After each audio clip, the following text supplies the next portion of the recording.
अदालत में आज मुकदमा चला रहे हैं धीरेन्द्र कृष्ण शास्त्री पर। आपकी अदालत में अगला हिस्सा। आपकी अदालत में बागेश्वर धाम के प्रमुख धीरेन्द्र कृष्ण शास्त्री पर आरोप है कि ये अपने विरोधियों को धमकी देते हैं।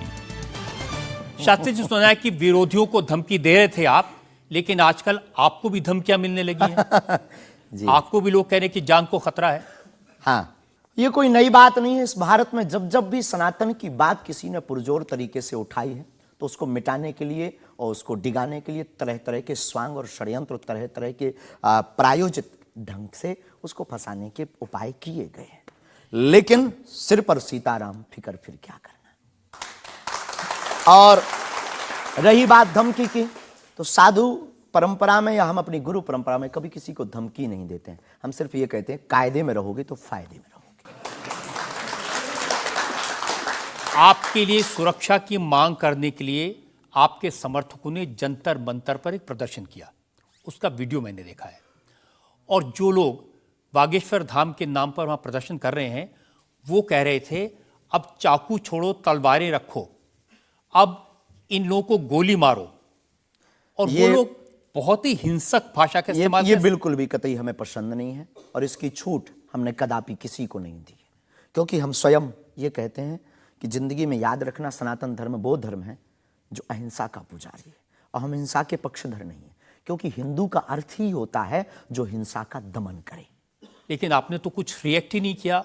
वो आपके स्पोक्स पर्सन हैं, उन्होंने कहा कि अरे तुम सब कब मारोगे, जब सब मर जाओगे, ईसाइयों को मुसलमानों को कब मारोगे। नहीं, ये बात बिल्कुल गलत है, क्योंकि सबको जीने का अधिकार है और हमें ऐसी कोई जानकारी नहीं लगी और हमारी तरफ से कोई लोग नहीं गए। लेकिन मैंने आपको जानकारी दे दी, आप चाहें तो मैं आपको वीडियो भेज दूंगा, वो देख लीजिए। बिल्कुल, हम एक बार बोलेंगे उनको, बेझिझक बोलेंगे। हम कभी इसके पक्षधर नहीं है। हम भारत में बहुत प्रेम और बहुत ही अहिंसा पूर्वक जीवन के पक्षधर हैं, इसलिए हमने हिंदू राष्ट्र की मांग की है। इतने अहिंसा के पक्षधर हैं आप, आपने खुद एक बार कहा कि अब सब हिंदू अपने हाथ में हथियार, माला और भाला रखो।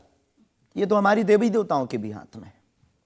प्रत्येक भगवान के हाथ में, किसी के हाथ में मुगदर है, त्रिशूल है, उनसे भी लोगों को आपत्ति होगी जिन्हें दिक्कत है। हम सुरक्षा करना, भारतीय संविधान में भी हथियार देने का लाइसेंस दिया जाता है, उसको बंद करवाया जाए।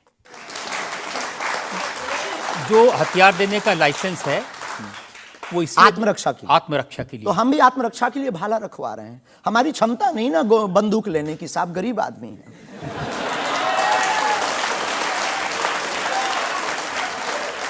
जब आप इस तरह की बातें करते हैं ना, तो फिर सवाल ये उठता है कि आपकी सुरक्षा के लिए टैक्स पेयर क्यों पैसा दे, जनता क्यों पैसा दे। आप इस तरह की बातें करेंगे, भाला की बात करेंगे, बंदूक की बात करेंगे, गोली की बात करेंगे, तो धमकी मिलेगी।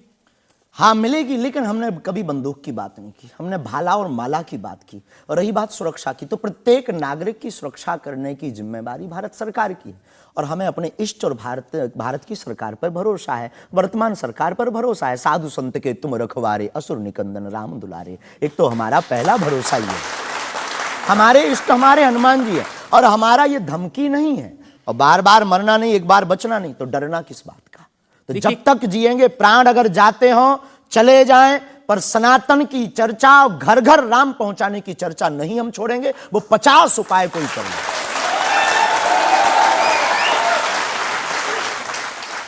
कोई ना कोई डर तो है। आप कहते हैं कि मैं अब बुलडोजर खरीदने वाला हूं, हिंदुओं एक हो जाओ, पत्थर मारने वालों पर बुलडोजर चलाओ। ये भी हमारा अहिंसात्मक बयान है, पूर्ण अहिंसात्मक। बुलडोजर कब से अहिंसात्मक हो गया? वाह, ये कुआं खोदने के भी तो काम आता है। तो हमने कहा कि अगर राम की यात्रा पर कोई पत्थर फेंकेगा तो बचाने के लिए भाई बुलडोजर खरीदो। और अगर किसी को अपनी शरीर की दिक्कत है या किसी को अपने पंथ को दिक्कत है, वो क्रेन खरीद ले, हमें क्या दिक्कत है। हम कोई रोक नहीं रहे हैं, लेकिन अभी हमारे पास इतना रुपया नहीं आया कि हम बुलडोजर लें। और अगर आप लोग सहयोग करेंगे तो हम रख लें। देखिए, ये डायलॉग मारना अच्छा है, डायलॉग नहीं, लोगों को मजा भी आता है। गुरु की परंपरा के अनुसार हम सिर्फ एक बात बताते हैं। हाँ, लोगों को डायलॉग लगता है। कैसे गुरु हैं जिनकी परंपरा में कभी भाला, कभी बुलडोजर, और फिर कहते हैं मैं अहिंसा की बात करता हूं। ये हमारी ऋषि परंपरा है। ये भगवान राम की परंपरा है। अच्छा, धनुष भगवान बाण राम के लिए। टाइम पर बुलडोजर आते थे। भगवान राम धनुष बाण लिए थे। अब थोड़ा टेक्नोलॉजी बढ़ गई है तो टेक्नोलॉजी के हिसाब से हमें भी बदलना चाहिए। परिवर्तन प्रकृति का नियम है। क्या करेंगे बुलडोजर का? आत्मरक्षा। घर के बाहर रखेंगे कि देख भाई तू आना मत, ये भी है भाई। बंदूक जो इनके पास होती, सिपाहियों के पास चलाते थोड़ी है अनेक बार, वो तो दिखाने के लिए होती है कि तू कुछ करना। आप जो बातें कह रहे हैं ना कि सिपाहियों के पास भी बंदूक होती है, जो सीमा पर रक्षा करते हैं उनके पास बंदूक होती है, हमारे पास क्यों नहीं हो सकती? ऐसी बातें जानते हैं, मैंने किससे सुनी थी बहुत साल पहले, भिंडरान वाले से। ये कौन है?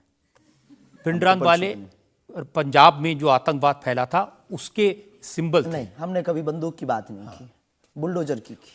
उनसे मैंने ये सवाल पूछा था। उन्होंने बुलडोजर रखी थी। मैं आपको बताता हूँ, उनसे मैंने, देखिए ये मजाक की बात नहीं है, मैंने उनसे सवाल पूछा था कि उनकी आपत्ति क्या थी कि जो हिंदू हैं वो यज्ञोपवीत क्यों पहनते हैं और सिख लोगों को कृपाण लेकर जाने की इजाजत क्यों नहीं होती। तो मैंने उनसे कहा कि यज्ञोपवीत से क्या नुकसान किसी को हो सकता है? तो उन्होंने कहा नहीं, इससे भी गला घोट के मारा जा सकता है। मैंने कहा आप तो बंदूक की बात कर रहे हैं। तो उन्होंने यही कहा था कि सिपाहियों के हाथ में भी तो बंदूक होती है, वो भी आत्मरक्षा के लिए। तो ऐसी बातें जो लोग गुरु परंपरा के लोग हों उनको नहीं कहनी चाहिए। आपकी दृष्टि से कह सकते हैं, लेकिन हमें लगता है कि आत्मरक्षा के लिए सब कुछ जरूरी है और वर्तमान समय में आवश्यक है। और बुलडोजर की बात अगर कहें तो बुलडोजर का पूर्ण अहिंसात्मक बयान है और किसी व्यक्ति से अगर आप जोड़ रहे हैं तो वो उसका निज मत है। हमारा मत बंदूक की तरफ। सनातन धर्म का मत क्या है? सनातन धर्म का मत है सत्य, अहिंसा, दया, क्षमा, दान, जप, तप। मारकाट की बात तो नहीं करता। वीरता भी है, ये वीरता का प्रतीक है। बुलडोजर